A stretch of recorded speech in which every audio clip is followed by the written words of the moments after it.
प्रभु राम देव भगवान अल्लाह खुदा ईश आदि नाम एक ही शक्ति के हैं। वो कैसा है, कहां है, कैसे मिलता है, किसने देखा है? ये प्रश्नवाचक चिन्ह पूर्ण रूप से हटाने के लिए अवश्य सुनिए जगत गुरु तत्वदर्शी संत रामपाल जी महाराज के अमृत वचन, सर्व पवित्र धर्मों के पवित्र शास्त्रों के आधार पर। गीता अध्याय नंबर 15 के श्लोक नंबर 17 में बताया है कि उत्तम पुरुष तो अन्य है परमात्मा इति उदाहरते ये लोक तरम आविश्य विवर्ती अवैश्वर है। उत्तम पुरुष श्रेष्ठ परमात्मा तो कोई और है इन दोनों से, सरपुरुष और अक्षर पुरुष से। ये देखिएगा श्रीमद् भगवत गीता, गीता प्रेस गोरखपुर से प्रकाशित है, अध्याय नंबर 15 का श्लोक नंबर 16 और 17 दिखाते हैं आपको। श्रीमद् भगवत गीता अध्याय नंबर 15 का और श्लोक नंबर 16 यहां पर है। द्वौ माने दो, इमौ माने इस, पुरुषो माने पुरुष यानी प्रभु, लोके क्षर से अक्षर एव च सर सर्वाणी भूतानि कटुस्थ अक्षर उच्यते। इसका अर्थ ये बनता है इस संसार में नाशवान और अविनाशी भी ये दो प्रकार के पुरुष हैं। यहां इन्होंने अर्थ कर दिया, इनका नहीं या लिखना था। जैसे ये संस्कृत को देखेंगे आसानी से समझो। ये इमौ दुऔ इमौ पुरुषो लोके सर से अक्षर है, यहां लगाना था इस लोक में दो सरपुरुष और अक्षर पुरुष। सरपुरुष ये ब्रह्म है, सरब्रह्म, और अक्षर पुरुष ये परब्रह्म है। ये दो पुरुष हैं, ये दो भगवान हैं। यहां देखना इस संसार में सरपुरुष और अक्षर पुरुष लिखना था यहाँ पर। ये दो प्रकार के प्रभु हैं, पुरुष माने पुरुष हैं, ये दो प्रकार के हैं। और सब प्राणियों के, संपूर्ण प्राणियों के शरीर नाशवान है, जीवात्मा किसी की नहीं मरती। तो कहने का भाव यह है कि इन दोनों भगवानों के, पुरुषों के जितने भी इनके लोक हैं, इनके अंदर जितने प्राणी हैं और ये स्वयं भी दोनों नाशवान है। सरपुरुष ये ब्रह्म है, 21 ब्रह्मांड का ये मालिक है, और अक्षर पुरुष ये परब्रह्म है, ये 7 शंख ब्रह्मांड का स्वामी है। और उत्तम पुरुष है तू अन्य परमात्मा इति उदाहरते है। ये देखिएगा गीता अध्याय नंबर 15 के और श्लोक नंबर 17 में, ये 17 में उत्तम पुरुष है तू अन्य है। उत्तम पुरुष यानी पुरुषोत्तम श्रेष्ठ भगवान तो अन्य है, परमात्मा इति उदाहरते जिसको भगवान कहते हैं। इन दोनों से सरपुरुष और अक्षर पुरुष है तो वो अन्य है, कोई और है जो तीनों लोकों में प्रवेश करके सबका धारण पोषण करता। वो अवय ईश्वर है। अवय माने अविनाशी, अवय अविनाशी। यहां देखिएगा उत्तम पुरुष तो अन्य ही है, इन दोनों से भी न्यारा है वो, जो तीनों लोकों में प्रवेश करके सबका धारण पोषण करता है। और वो अविनाशी परमेश्वर परमात्मा कहा गया है। अपने आत्मा गीता ज्ञानदाता कहता है, अर्जुन यदि तूने मेरी शरण में रहना है तो युद्ध भी करना पड़ेगा। 8वें अध्याय के 5 और 7 श्लोक में गीता ज्ञानदाता कहता है कि तू युद्ध भी कर, मेरा स्मरण भी कर, मुझे प्राप्त होगा। लेकिन युद्ध, जहां युद्ध करना पड़े फिर वहां शांति नहीं हो सकती। इसलिए 8वें अध्याय के 8, 9, 10 श्लोक में कहा कि तू उस परमात्मा की भक्ति, परम अक्षर ब्रह्म की, उत्तम पुरुष है तू अन्य, उसकी भक्ति करेगा तो उसको प्राप्त होगा। मेरी भक्ति करेगा तो मुझे प्राप्त होगा। लेकिन मेरी भक्ति करेगा तो युद्ध करना पड़ेगा, शांति नाम की चीज नहीं। 18वें अध्याय के 62वें श्लोक में कहा कि अर्जुन तू सर्वभाव से, गीता जी में कहा है कि सर्वभाव से उस परमेश्वर की शरण में जा, उसकी कृपा से तू परम शांति को और सनातन परम धाम को, सनातन यानी सबसे सदा का रहने वाला शाश्वत स्थान को प्राप्त होगा।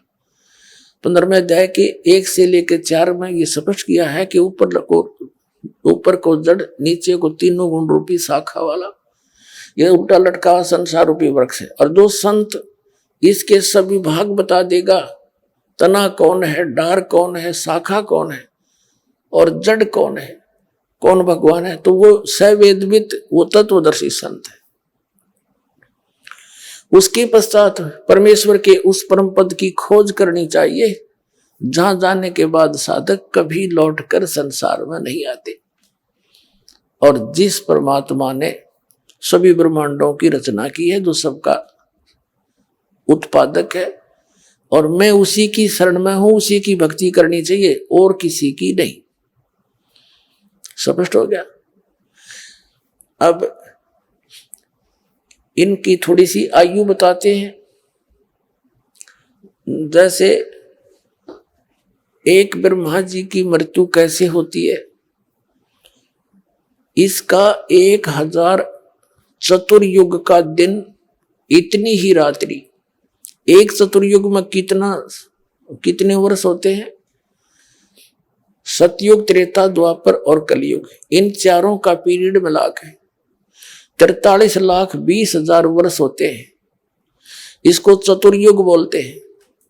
ऐसे ऐसे 1000, वैसे तो 1008 होते हैं, लेकिन लंब संप मानकर चलते हैं, संख्या बहुत घनी हो जाती है। 1000 चतुर्युग का दिन ब्रह्मा जी का, 1000 चतुर्युग की रात्रि। ऐसे 30 दिन रात का महीना और 12 महीने का एक वर्ष हुआ, और 100 वर्ष की आयु है ब्रह्मा जी की। मृत्यु हुई। फिर इसके बाद विष्णु जी की ब्रह्मा जी से 7 गुना अधिक आयु है, तो 700, यानी इससे 7 गुना होगी, 700 वर्ष हो गए उस प्रकार बने हुए वर्ष। और भगवान शंकर की विष्णु जी से 7 गुना आयु है, और फिर भी मृत्यु होगी। यानी ब्रह्मा जी से 4900 गुना हो गया। इतनी लंबी उम्र है, और फिर भी मृत्यु होगी इसकी। इस प्रकार जो शंकर जी तमोगुण मरेंगे, उसकी ऐसे ऐसे 70,000 बार ये तमोगुण शंकर जी की मृत्यु हो लेगी। ये क्या करता है काल?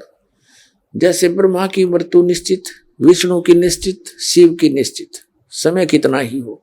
उससे पहले ये अपनी पत्नी दुर्गा के संयोग से उन्हीं ऊपर इसने 3 स्थान बना रखे हैं, एक रजोगुण प्रधान, एक सतोगुण प्रधान, एक तमोगुण प्रधान। जैसे एक कक्ष में, एक मकान में 3 कक्ष हों, एक कक्ष के अंदर साधु संत फकीरों के चित्र लगे हों, दूसरे में अश्लील चित्र लगे हों, और तीसरे में देशभक्त शहीदों के चित्र लगे हों। तो जिस भी कक्ष में जैसे चित्र लगे हैं, व्यक्ति का वहां वैसा ही मन बन जाता है, वैसी उसकी भावना जब तक उसमें रहेगा, उनके सब चित्रों को, उनको देखकर उनके गुणों को वैसा ही स्वभाव बन जाता है। तो ऐसे ही इसने ऊपर अपने ब्रह्मांड के ऊपरले स्थान पर एक गुप्त स्थान बना रखे हैं। तो वहां इसने ऐसे 3 स्थान बना रखे हैं। तो वहां दुर्गा को जब ये ब्रह्मा जी की उत्पत्ति करता है नए जीव की, तो दुर्गा को बना लेता है सावित्री रूप, और स्वयं बन जाता है पंचमुखी ब्रह्मा। और फिर उनके संयोग से जो पुत्र होता है वैसे स्वरूप का, वैसे स्वभाव का बन जाता है। फिर उसको कोमा में रखते हैं, ये परवरिश जारी रहती है। ब्रह्मा की मृत्यु होते ही युवा ब्रह्मा को एज इट इज रख देते हैं, और फिर वो नए सिरे से काम संभाल लेता है। ऐसे ही विष्णु जी को तैयार करके रखते हैं। वो विष्णु मर जाता है, वो ब्रह्मा मर जाता है, वो शिव मर जाता है, वो आत्माएं 84 लाख योनियों में चली जाती है, और नई अच्छी आत्माओं को, वो पुण्यात्माओं को वहां उन पदों पर फिर नियुक्त कर देता अपने पुत्रों के रूप, अपने इस व्यवस्था को बनाए रखने के लिए। तो 70,000 बार जब तमोगुण शिव की मृत्यु हो जाती है, तब एक ब्रह्मांड का पूरा विनाश हो जाता है। उस समय ये काल वहां बैठा होता है। इस काल की भी मृत्यु होती है, दुर्गा की भी मृत्यु होती है। सभी ब्रह्मांड में आग लग जाती है और सब जल जाता है। अब तत्व अपनी अपनी स्थिति में भिन्न भिन्न हो जाते हैं। फिर यहां से ये क्या ऑटोमेटिक सिस्टम बना रखा है परमात्मा ने इसके लिए। ये क्या करते हैं, इस ब्रह्मांड से सभी प्राणी ऊपर को उठ जाएंगे नू के नू, और ये यहाँ के जितना भी तत्व है ये यहीं रह जाएगा, जो भी यहाँ इसका मटेरियल है ये ऊपर चले जाएंगे एकदम पूरी स्पीड से, वो दूसरे ब्रह्मांड में प्रवेश कर जाएंगे। एक सुराख उसके अंदर से जाते हैं, जैसे चीप खखाट उठे कण जाते हैं, आप कभी प्रकाश की रोशनी में देखते हो ऐसे, तो ऐसे जाते हैं ऊपर को, तो दूसरे ब्रह्मांड में जाते ही ये अन्य प्राणी अचेत हो जाते हैं। और ऐसी सिस्टम बना रखा परमात्मा ने, दुर्गा और इस काल के दोनों के युवा शरीर बन जाते हैं, नए शरीर बन जाते हैं। तो ये फिर अपने संयोग से, अपने वचन से, कुछ अपने मैथुन क्रिया से पुनः फिर दूसरे ब्रह्मांड में सृष्टि रचते हैं, और फिर इसी प्रक्रिया से धीरे धीरे वहां पूरा फैल जाता है। तब तक अरबों और खरबों वर्षों के बाद नंबर आता है दूसरे ब्रह्मांड का। तब तक इसके अंदर जो भी मटेरियल है जिटिज रहता है, फिर वो धीरे धीरे प्रकृति के नियम से अपने आप ये सब बनते चले जाते हैं। पृथ्वी बनती है, फिर उसको ऊपर सारी व्यवस्था बनती है। ये इन पर ये वैज्ञानिक माथापच्ची करते रहते हैं, ये धातु ज्ञान के आसपास भी नहीं पहुंच सकते। तो फिर क्या होता है, इस प्रकार इनकी मृत्यु होती है। ऐसे जो 70,000 बार तमोगुण शिव की मृत्यु के बाद जो एक ब्रह्म मरा, सरपुरुष की मृत्यु हुई, ये एक युग माना जाता है किसका, अक्षर पुरुष के का, अक्षर पुरुष का एक युग हो गया। और ऐसे ऐसे 1000 युग का उस अक्षर पुरुष का दिन, इतनी ही रात्रि, और ऐसे 30 दिन रात का एक महीना, और 12 महीने का उसका एक वर्ष, और 100 वर्ष की आयु उस अक्षर पुरुष की, उसकी भी मृत्यु। अब देखो पुण्यात्मा हो, कितनी लंबी उम्र है उस अक्षर पुरुष की। अपने पास कोई कैलकुलेशन नहीं, सिर्फ इस प्रकार ही ये इसको काउंट किया जा सकता है जैसे दास आपको बता रहा। और फिर उसकी भी मृत्यु। तो यहां बताते हैं आदरणीय गरीबदास साहिब जी, परमात्मा कबीर जी से प्राप्त ज्ञान के आधार से, एती उम्र बुलंद मरेगा अंतरे, क्योंकि कोई सतगुरु लगे न कान न भेटे वो संतरे। इतनी लंबी भी आयु आपकी हो जाएगी तो भी अंत में मृत्यु होगी। ऐसा क्यों हो रहा है, क्योंकि सतगुरु लगे न कान, यानी सतगुरु के वाणी तेरे कान नाम पड़ी नहीं, और ना भेंटे वो संत रे।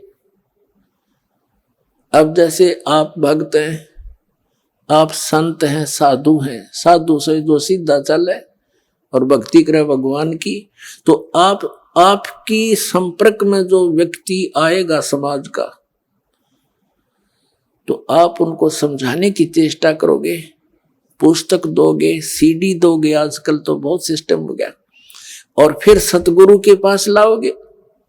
तो यहां परमात्मा कहते हैं कि जो इतनी लंबी उम्र भी प्राप्त हो जाती है, सतगुरु नहीं मिलते हैं, क्योंकि उनकी होती है जिनको किसी भी युग में आप जैसे पुण्यात्मा नहीं मिले जो उनको ये कह सके कि भाई तत्व ज्ञान तो वहां मिलता है, सतगुरु आए हुए हैं, चलो आपको उपदेश दिलाते हैं।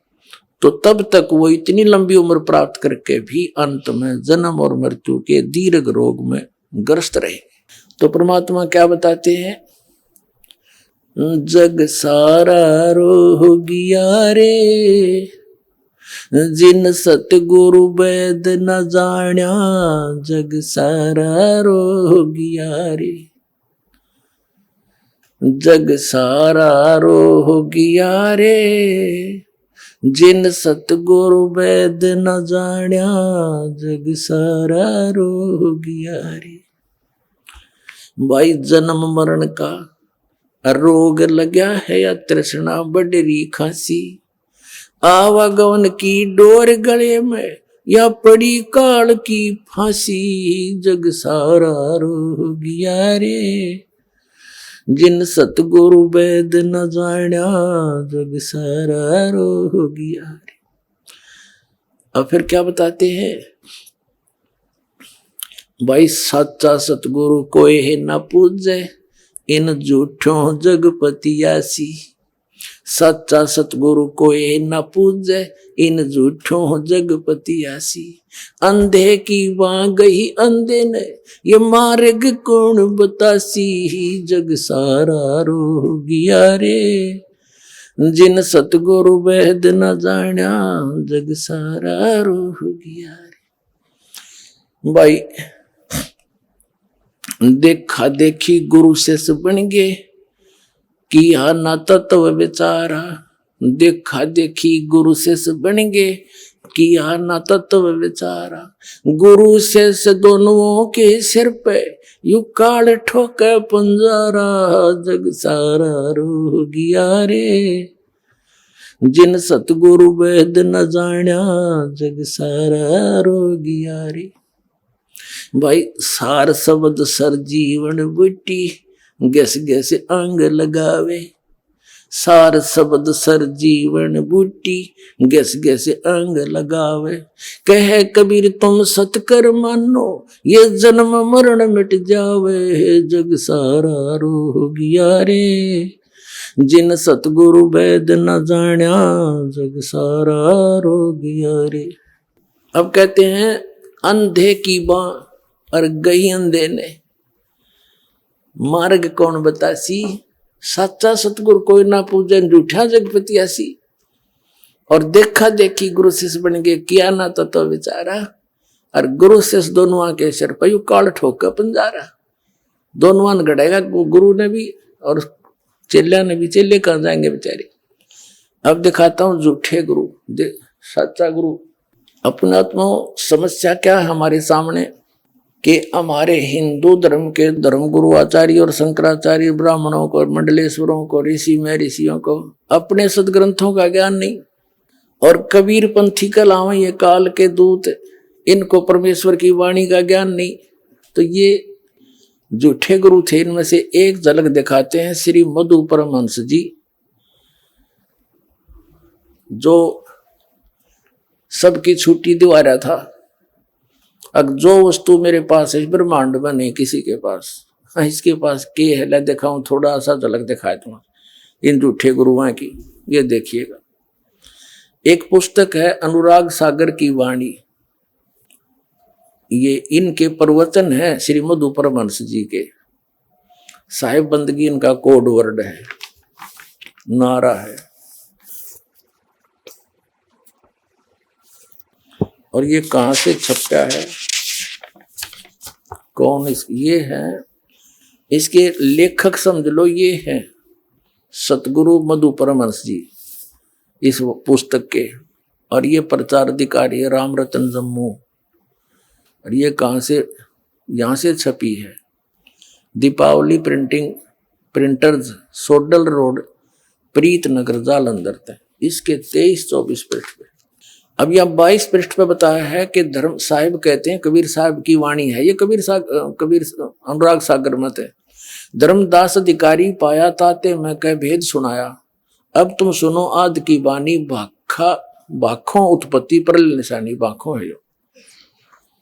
तब की बात को सुनो धर्मदासा, जब नहीं मही पाताल आकाशा, जब नहीं कूरम बरा और शेषा, जब नहीं सारद गौरी गणेशा, और जब नहीं अते निरंजन राया, यू काल भी नहीं था। जिन जीवन सब बांध जुलाया, 33 कोट देवता नाही और अनेक बताओ काहे। ये वाणी थे कबीर परमात्मा की। तो यहां हम 23 पर देखते हैं।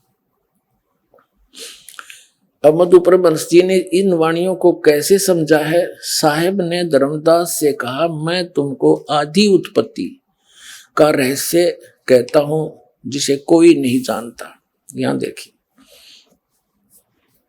ये वाणी है सतपुरुष जब गुप्त रहे और कारण करण नहीं निर्माए, संपुट कमल रहे गुप्त स्नेहा, पुप माही रहे पुरुष विदेहा, इच्छा केन अनस उपजाए, हंसन देख हर्ष बहु पाए, प्रथम ही पुरुष शब्द प्रकाशा, दीप लोक रच की निवासा। अब देखो, ये है सबसे पहले परमात्मा ने एक शब्द उच्चारण किया जिसमें सब द्वीप और लोक रच के उनमें स्वयं निवास किया और चारी कर सिंहासन की ना तापर पौप दीप कर चीना। उन चारों में चार सतलोक, अलखलोक, अगमलोक और कैलोक, इन चारों लोकों में परमात्मा ने एक एक सिंहासन की रचना की और उन पर स्वयं बैठ के जाके और पुरुष कलाधर बैठे जइया यानी पुरुष मनुष्य दृश्य में वहां बैठ के भगवान जाके प्रगति अगर वासना तैया। अब ये क्या बताता है, इस परमात्मा की कबीर अनुराग सागर की वाणी को श्री मधु परमहंस जी कैसे परिभाषित करते हैं अपने अज्ञान के आधार से। साहिब कह रहे हैं कि आरंभ में परम पुरुष गोपत थे, उनका न कोई संगी साथी था न संगी, एक समय उनकी मौज हुई, उन्होंने अंश उत्पन्न किए। सबसे पहले उन्होंने एक शब्द पुकारा, अद्भुत सफेद प्रकाश उत्पन्न हुआ किया और स्वयं उस प्रकाश में समा गए और वो ही अमरलोक का कहा। इसमें है कितने ऐसा सफेद प्रकाश उत्पन्न किया, फलाना किया और उसमें समा गए। ये तो के पुरुष कलाधर बैठे जहाँ चार सिंहासन बढ़ाए उनके ऊपर। प्रथम पुरुष दीप प्रथम ही पुरुष शब्द प्रकाशा और द्वीप, यो द्वीप है दीप, लोक रच की निवासा, सबके रचना करके अलग अलग द्वीप और लोकों की उसमें स्वयं निवास किया बैठ गए।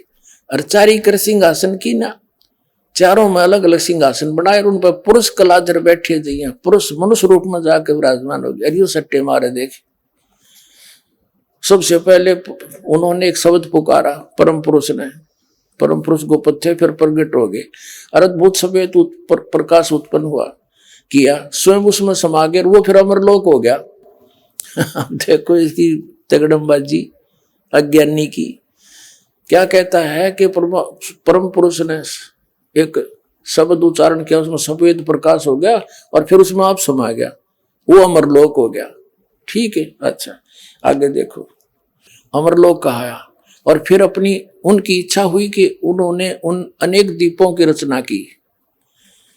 वास्तव में यह रहस्य छिपाया गया है, मैं बताता हूं।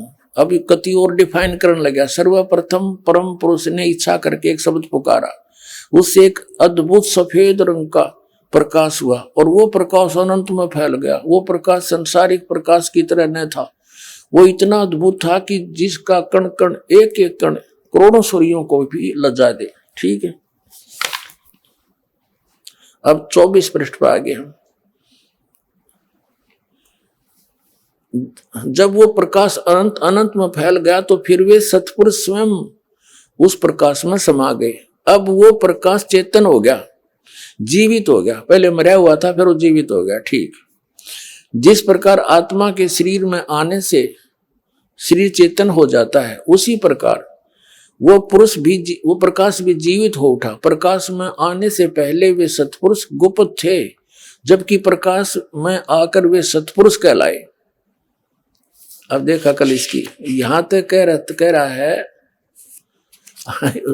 आड़े शायद दी से ना जरूरत पड़ी, सतपुरुष कहलाए और वो अद्भुत प्रकाश जो स्वयं सतपुरुष ही थे वो अमरलोक कहलाया। अब सुन ली इसकी अकल का सत्र आ गया इसका। कहते हैं पहले तो परम पुरुष गोपत थे, फिर उन्होंने शब्द उच्चारण किया, उस तो प्रकाश बन गया और उस प्रकाश में वो स्वयं समा गए वो, और फिर बोला वो अमरलोक हो गया। वो सत और फिर वही परम पुरुष का आया, वो है सब कुछ हो गया, सतलोक भी अमरलोक भी और अमर पुरुष भी वही हो गया। अब देख अमरलोक कहलाया, जो स्वयं सतपुरुष ही थे वो अमरलोक कहलाया। अरे अमरलोक तो एक भूमि है और परमात्मा एक नर आकार में उसके ऊपर रहते हैं, उन्हें सारी सृष्टि रच रखी है सतलोक में। अब देखो अभी भी सतपुरुष अकेले थे, फिर उनकी मौज हुई और उन्होंने उस प्रकाश को अर्थात अपने स्वरूप को अपने में से छिटक दिया। अनंत बिंदुएं हुई जो वापस अद्भुत प्रकाश में आ गई। जिस प्रकार समुद्र से पानी को मुट्ठी में या हाथों में भरकर उछालने से कई कण बिखर जाते हैं, उसी प्रकार उस प्रकाश में से भी अनेक कण हो गए, बिखर गए।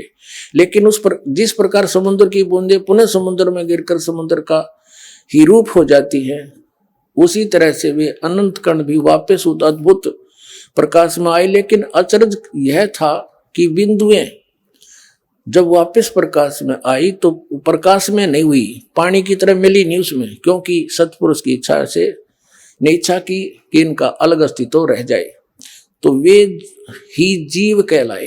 ये बिंदु से है वो जीव वहां पर, और वे सब जीव उसी अद्भुत प्रकाश में विचरण करने लगे। ठीक है, यह लिखा है आत्माओं का उस प्रकाश में अलग अस्तित्व के साथ विचरण करना बड़े अचरज की बात थी, क्योंकि समुद्र की बूंदों का समुद्र में अपना अलग अस्तित्व नहीं रहता। जिस प्रकार पानी में मछली घूमती रहती है, उसी तरह सब जीव उस प्रकाश में घूमने लगे। यह देखकर परम पुरुष को बड़े खुश हुए और उन आत्माओं को प्यार करने लगे। अब देखो, अब इसका सारा एस्टिमेट आ गया कि ये क्या बताना चाहते हैं श्री मधु परमहंस जी।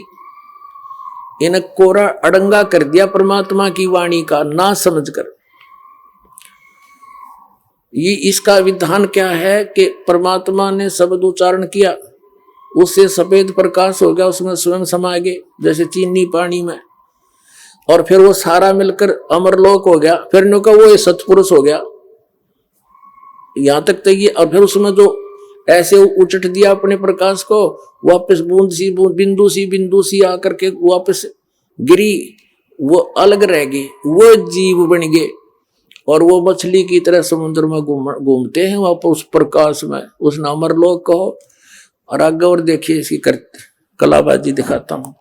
ये पुस्तक है नाम अमृत सागर, ये इन्हीं की पुस्तक है श्री मधु परमहंस जी की, नाम अमृत सागर। और देखो इनकी किस तरह उंगली जो कहता पाखंडियों से बचो, सत भक्ति को समझो। अब दिखाऊंगा पाखंडी कौन है, मधु परमहंस जी है या कोई और। इसके 86-87 पृष्ठ पर अब ये क्या कहते हैं, ये है नाम अमृत सागर नामक एक पुस्तक है।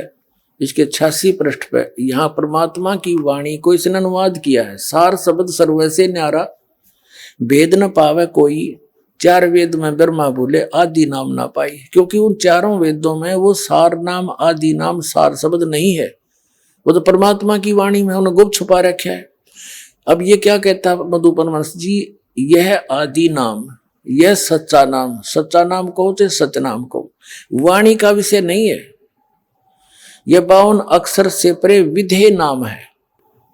अच्छा, अब यहां देखो 87 पृष्ठ पर ये क्या कहते हैं, शब्द सब कोई कहे वो तो शब्द विधेय, ये परमात्मा की वाणी कबीर जी की। जिव्या पर आवा नहीं निरख परख कर ले, वो जिव्या से जाप करने का नहीं है सार शब्द।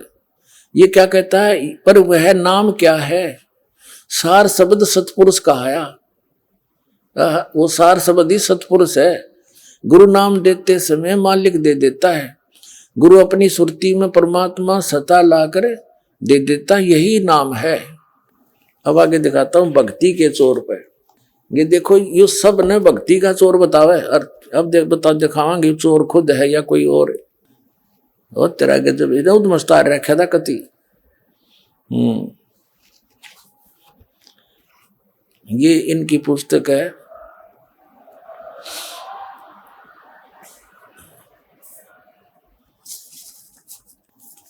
इसके लेखक भी यही हैं, भक्ति के चोर के।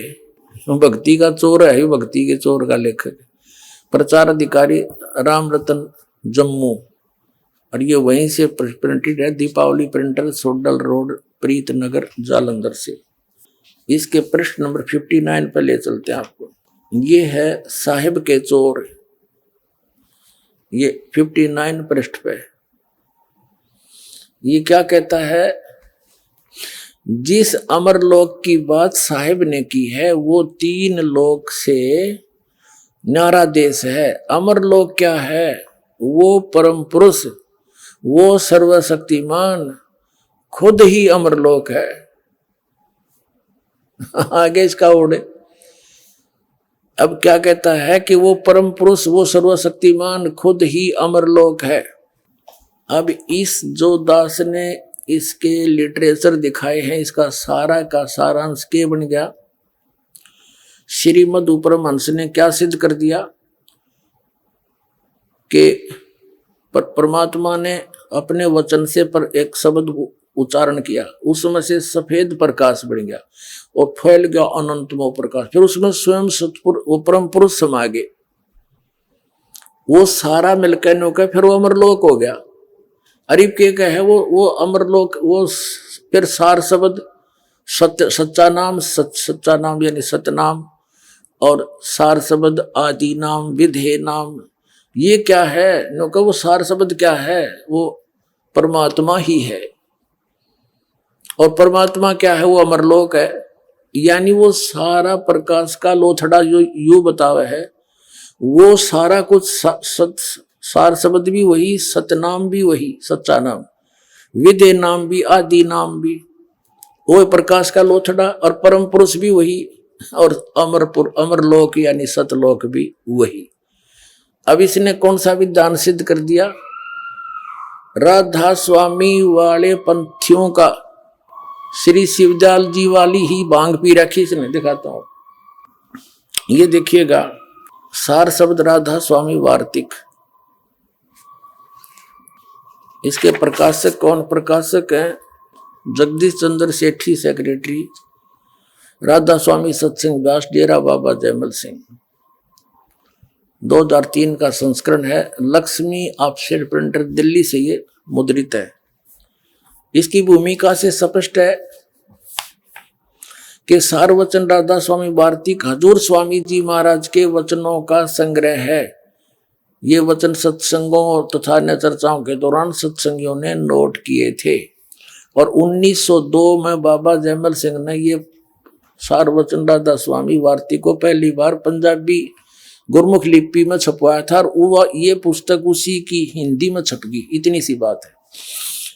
और ये स्वामी जी महाराज कौन है? स्वामी जी महाराज का शुभ नाम सेठ शिवदयाल सिंह जी था, जिसने राधा स्वामी पंथ का चमटा गाड़ा, राधा स्वामी पंथ का प्रवर्तक।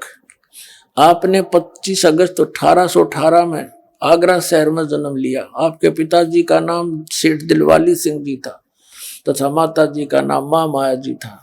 आपके पूर्वज पंजाब के रहने वाले थे तथा घर में गुरु ग्रंथ साहिब का पाठ किया जाता था। आपके माता पिता हाथरस के प्रसिद्ध संत तुलसी साहिब के भगत थे। महाराज जी, स्वामी जी महाराज ने भी तुलसी साहिब की काफी संगति की थी। बचपन से ही स्वामी जी महाराज का रुझान अध्यात्म की ओर था। वे आपने एक कमरे में बैठकर 17 वर्ष सूरज शब्द का योग अभ्यास किया, 6 पृष्ठ पे। और सन 1861 में बसंत पंचमी के दिन खुले तौर पर आम सत्संग और सूरज शब्द का योग उपदेश शुरू किया। अब 17 वर्ष डले ढोकर शिवदयाल जी ने केवल सत्संग फरमाया, वो दिखाते। ये है इनके वचन उस शिवदयाल जी के। प्रश्न नंबर 13 पे, सिर्फ काम इतना है कि इंसान यानी मनुष्य अपनी रूह, सूरत यानी रूह को उसके खजाने और निकास यानी मुकाम सतनाम और राधा स्वामी में मुकना, यहां सतनाम को स्थान सिद्ध किया, मुकाम पहुंचावे। 14 पृष्ठ पे। फिर तीसरा वचन है कि जितने भी आचार्य और महात्मा अवतार और पैगंबर हर एक मजहब में हुए हैं, वे अपने अभ्यास के जोर से अंतर में तरफ मुकाम असली के चले। सिर्फ संत मंजिल 5वीं यानी सतनाम, 5वीं मंजिल सतनाम सिद्ध कर दी, और बिरले संत मंजिल 8वीं यानी राधा स्वामी पर पद पर पहुंचे। ठीक है, अभी 15 पृष्ठ पर तोड़ कर दिया इनने। न्यो का न्यो वह भांगे मधु परमहंस ने पी रखी है। अब चौथा वचन है, अब समझना चाहिए कि राधा स्वामी पद सबसे ऊंचा स्थान है, मुकाम है, और यही नाम कुल मालिक और सच्चे साहिब और सच्चे खुदा का है। और इस मुकाम से 2 स्थान नीचे, राधा स्वामी स्थान से 2 स्थान नीचे सतनाम का मुकाम है। अरे भले आदमियों, स्थान का स्थान हो गया, मुकाम भी स्थान, और सतनाम को तुम यहाँ स्थान सिद्ध कर ही चुके हो कि मंजिल 5वीं पे यानी सतनाम पे, और वहां पीछे मुकाम, और ये मंजिल माने स्थान, ये कह रहे हैं हीरा मंजिल माने स्थान। अब यहाँ फिर आते हम गढ़ा नहीं पड़ते, इनकी बतेरी हिंदी हो रखी है। अब कहते हैं इस मुकाम से राधा स्वामी स्थान से 2 स्थान नीचे, स्थान से 2 स्थान नीचे स्थान का स्थान है, सतनाम का स्थान मुकाम है स्थान, जिसको इस सतनाम को आगे परिभाषित किया है शिवदयाल जी ने। इस सतनाम को क्या क्या डिफाइन किया है संतों ने? सतलोक सतनाम, सचखंड सतनाम और सार शब्द सतशब्द और सतनाम और सतपुरुष करके बयान किया है। वारे देवताओं, कर दिया कल्याण जीव का तुमने। अब ये क्या बताते हैं राधा स्वामी पंथ वाले भी यही थ्योरी बताते हैं कि सतलोक में केवल चेतन ही चेतन, प्रकाश ही प्रकाश है, चेतन प्रकाश है, और उसमें आत्मा ऐसे मिल जाती है जैसे बूंद समंदर में, नथिंग एल्स, कोई अस्तित्व अलग नहीं रहता। इस मधु परमहंस जी ने थोड़ी सी चतुरता दिखाई है कि वो जो प्रकाश के कण बने थे उछालने से, वो बिंदु सी आत्मा बन गई, जीव बन गए, और वो चेतन प्रकाश उसने सार शब्द कहा है उसी को, सच्चा शब्द उसी को, सार नाम सतनाम आदि नाम, अमरलोक और अमर पुरुष भी उसी को बताओ, उस प्रकाश के ही पुंज को।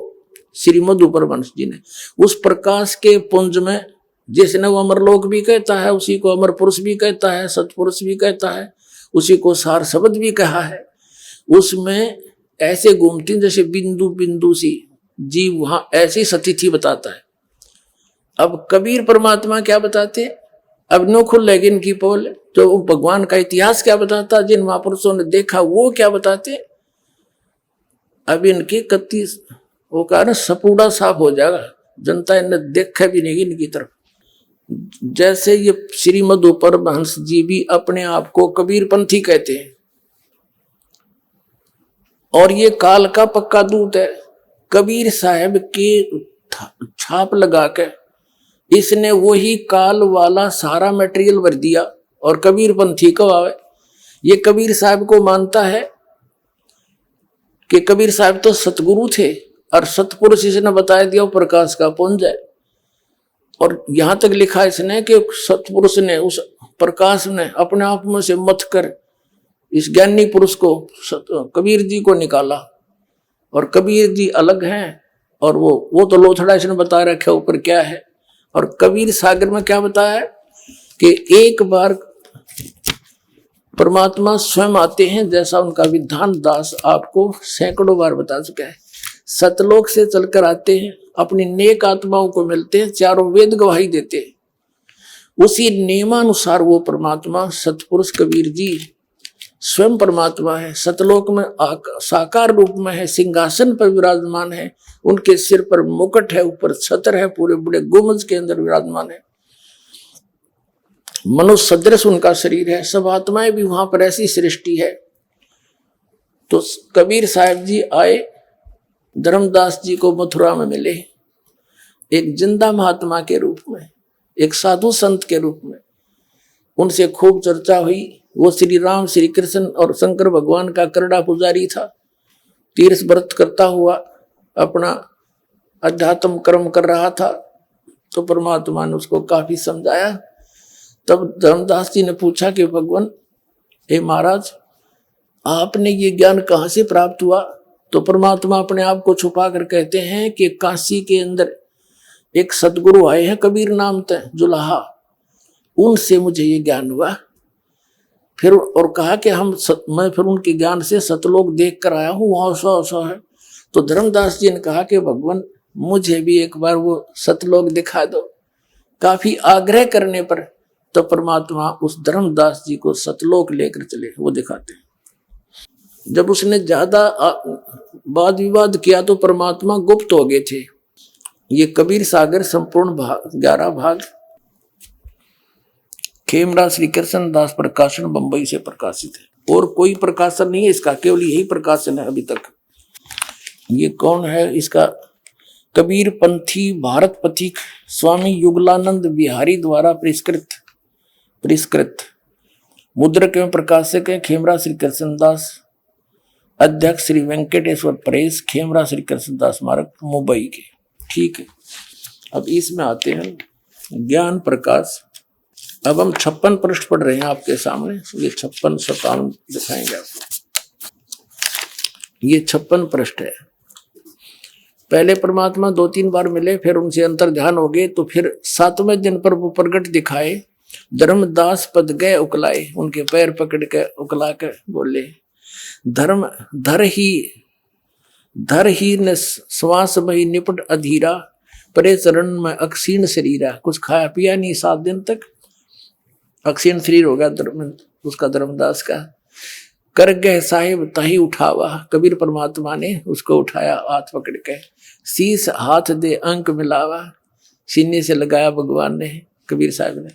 धर्मदास चरणोदक लीना, चरण पखार आचमन कीना। ये पीछे से काफी बड़ा प्रकरण है, लेकिन ये सारा ना बता के हम सिर्फ अपने मकसद की बात लेंगे।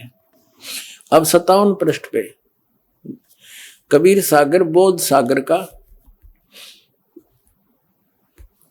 ये 57 पृष्ठ है ज्ञान प्रकाश का, बोध सागर खंड है।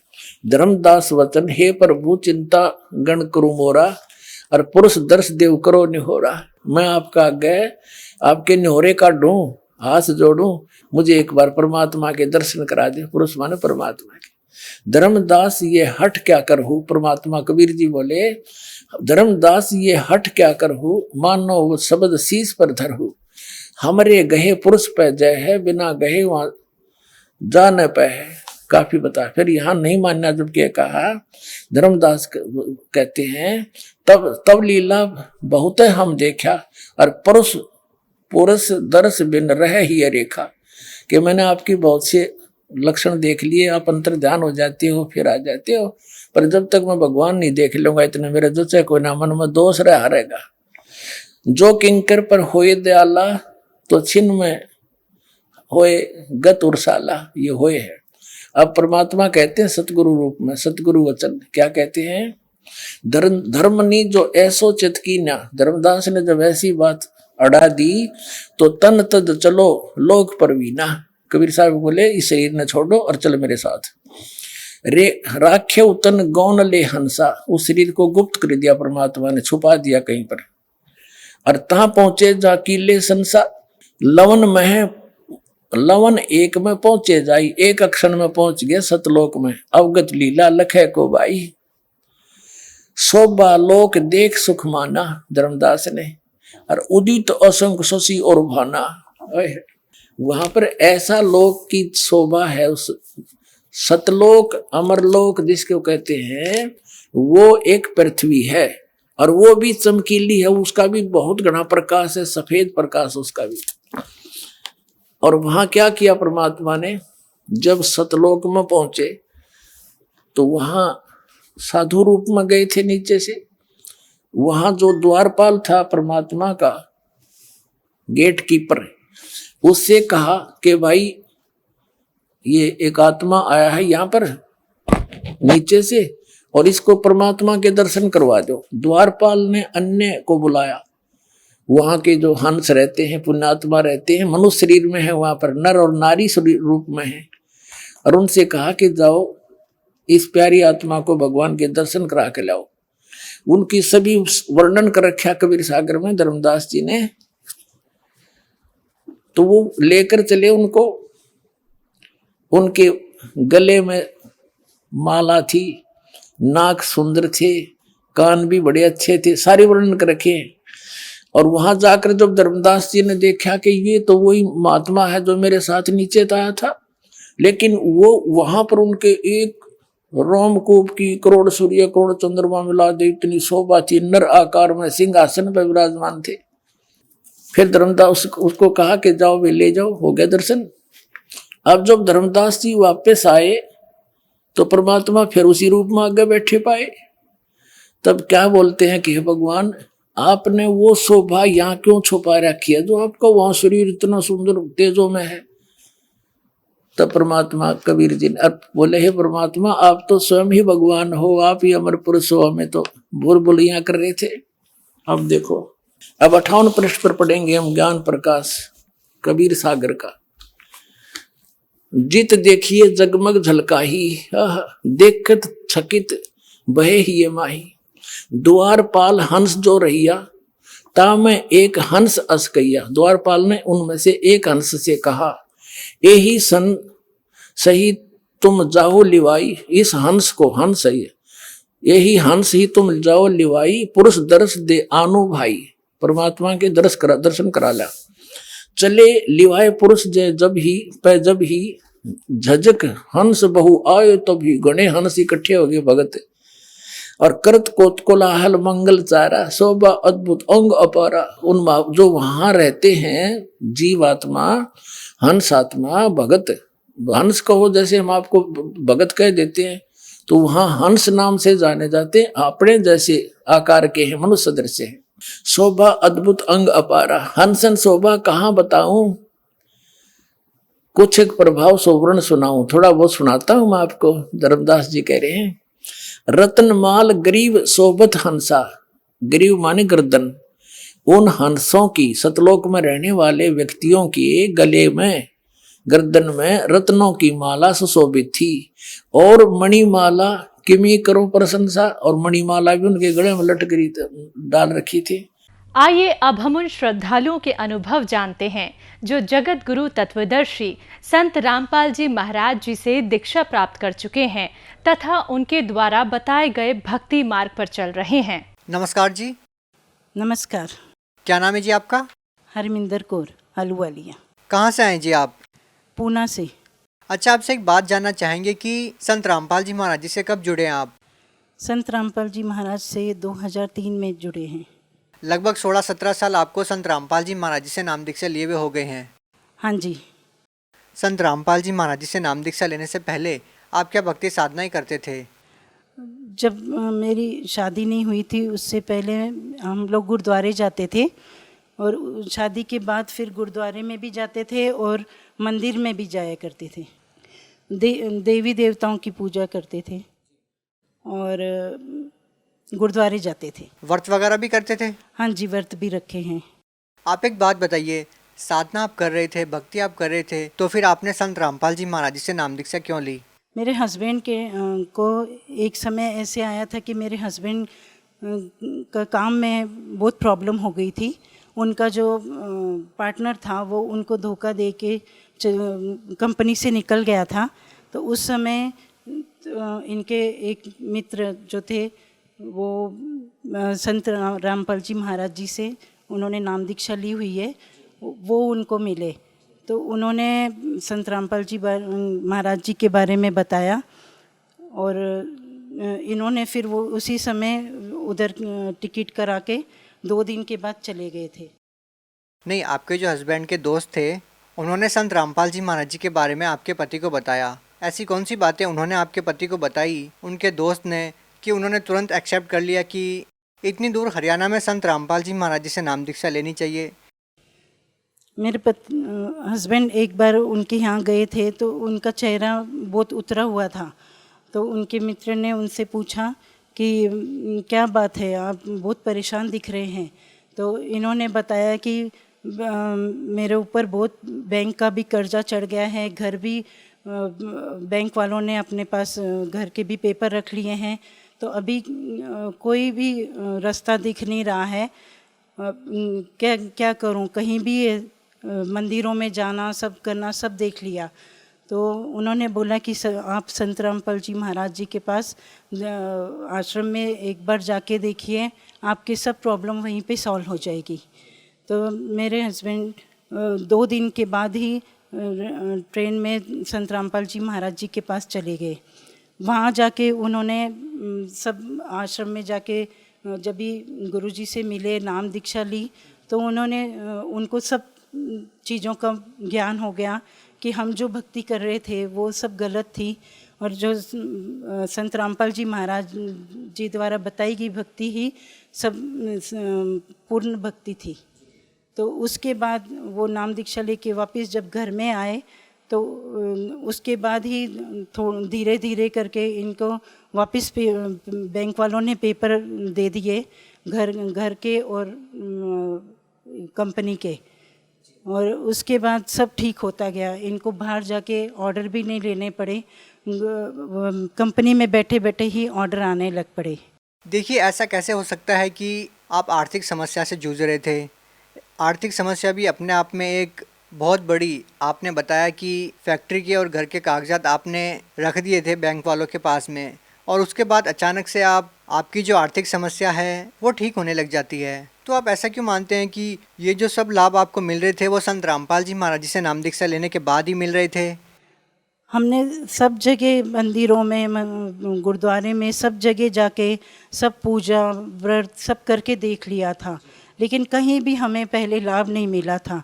लेकिन जैसे ही संत रामपाल जी महाराज जी से मेरे हस्बैंड ने नाम लिया, उनका सब काम ठीक होने लगा और तुरंत ही वो सब चीज़ों का हमें फ़ायदा हुआ। ये तो रही आपके हस्बैंड की बात। आपने संत रामपाल जी महाराज जी से नाम दीक्षा कैसे ली? आपके पति के कहने से नाम दीक्षा ली, या आपने भी संत रामपाल जी महाराज जी के सत्संग सुने या उनके बारे में जाना पहले?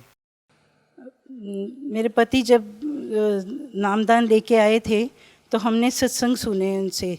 तो सत्संग सुनने के बाद ही हम लोगों ने, मेरे बच्चों ने, मैंने और मेरी सास है जो, वो उन्होंने सबने हमने बोला कि हमने भी नामदान लेना है संत रामपाल जी महाराज जी से।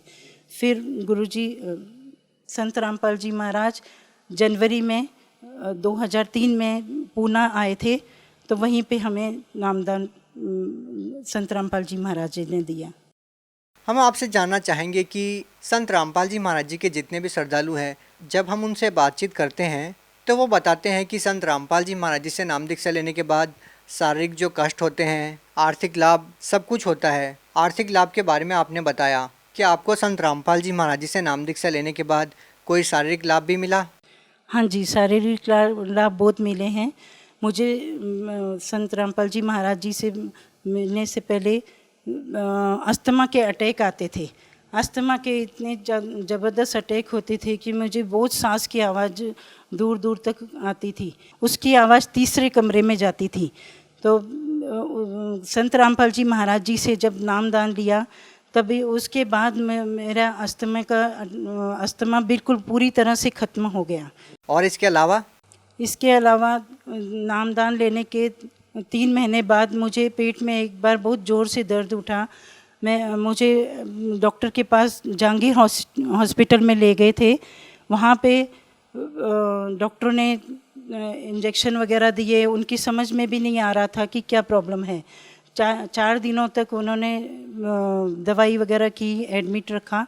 उसके बाद उन्होंने सीटी स्कैन किया। सीटी स्कैन में एक पेट के अंदर एक गांठ बताई थी डॉक्टर ने, और बोल रहे थे ये 100% कैंसर है। डॉक्टर ने जब मेरे हस्बैंड को बताया कि आपके पत्नी को कैंसर है, तो उनके पैरों के तले ज़मीन खिसक गई। उन्होंने बोला अब क्या करें, क्योंकि उनको बच्चे भी छोटे छोटे थे, तो उनकी समझ में नहीं आ रहा था अब क्या होगा।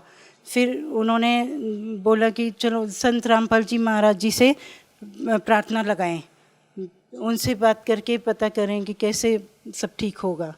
तो उन्होंने प्रार्थना लगाई। प्रार्थना लगाने के बाद उनको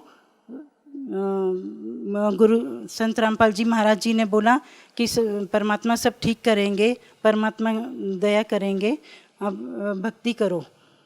उसके बाद फिर जब भी वापस से लीवर से पानी लिया डॉक्टरों ने और टेस्ट के लिए भेजा, तो उस दिन पूरी रिपोर्ट ठीक आई है। संत रामपाल जी महाराज जी की वजह से ही मेरा कैंसर ठीक हो गया था। संत रामपाल जी महाराज से नाम दीक्षा लेने के बाद आपको और क्या लाभ मिले? मेरे दोनों बेटों को एक अजीब सी बीमारी हो गई थी जिसका नाम नागिन बोलते हैं, तो वो दोनों को हो गया था। लेकिन परमात्मा संत रामपाल जी महाराज जी से प्रार्थना लगाई तो उन्होंने बोला परमात्मा सब ठीक करेंगे, और उसके बाद उनके वहीं पे वो प्रॉब्लम सॉल्व हो गई, नागिन वहीं पे रुक गई। परमात्मा की दया से दोनों बहुएं मेरी बेटियां बन के घर में आई हैं, तो वो हमारे घर में जैसे परमात्मा ने हमें आशीर्वाद दिया था कि आपका घर मिनी सतलोक परमात्मा ने बना दिया है, तो वैसे ही आज मिनी सतलोक घर में बना हुआ है। और क्या लाभ मिले आपको? मुझे एंजाइटी की प्रॉब्लम थी। मुझे इतनी घबराहट हो जाती थी कि मेरी हार्ट बीट बहुत तेज़ हो जाती थी। इससे मुझे मेरे हस्बैंड हॉस्पिटल में ले जाते थे। उधर डॉक्टर मुझे 4-5 दिनों तक हॉस्पिटल में एडमिट करके रखते थे ऑक्सीजन लगा के, तो उन्हें भी बीमारी का कुछ पता नहीं चलता था। फिर संत रामपाल जी महाराज जी से प्रार्थना लगाई तो उन्होंने बोला जो कर्म है, खराब कर्म है वो कट जाएंगे। धीरे धीरे मेरा ये प्रॉब्लम पूरा परमात्मा ने ठीक कर दिया। एक समय ऐसा था कि हमारे घर में खाने के लिए भी प्रॉब्लम हो गई थी, बच्चों की फ़ीस के लिए भी पैसे नहीं थे और हम ऐसे कि सड़क पे आ गए थे। इतनी बुरी हालत हो गई थी, बिल्कुल सड़क के ऊपर आ गए थे। और उसके बाद संत रामपाल जी महाराज जी से नाम दीक्षा ली। उसके बाद सब ठीक होता गया। 2 फैक्ट्रियां बन गई हैं अभी और 2 गाड़ियां हैं।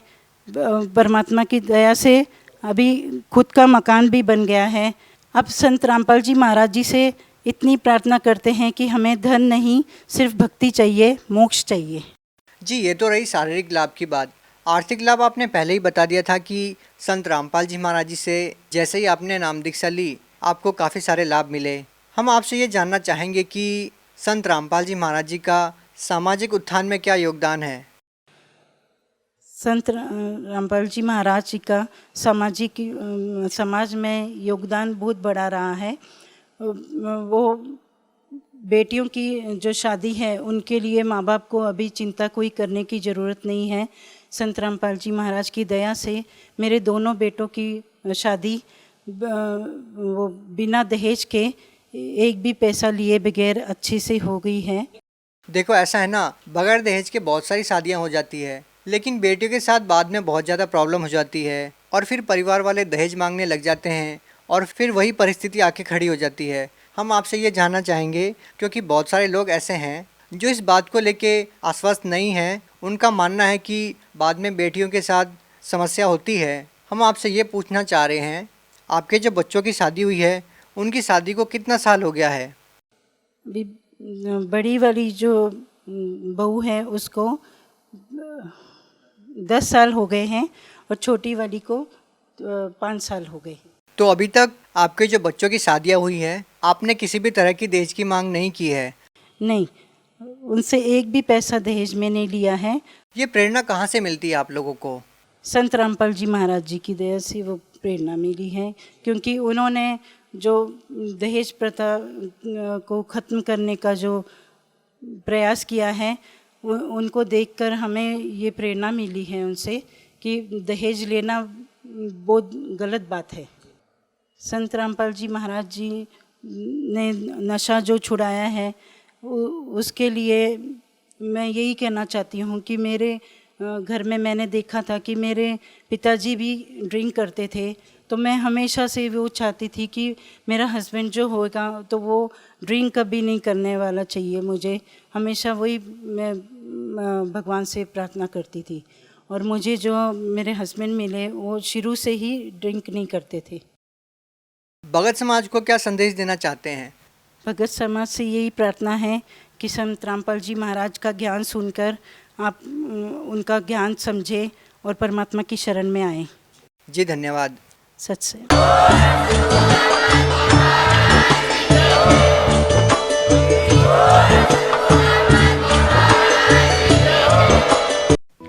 आप सुन रहे थे जगत गुरु तत्वदर्शी संत रामपाल जी महाराज के मंगल प्रवचन। अधिक जानकारी के लिए संपर्क करें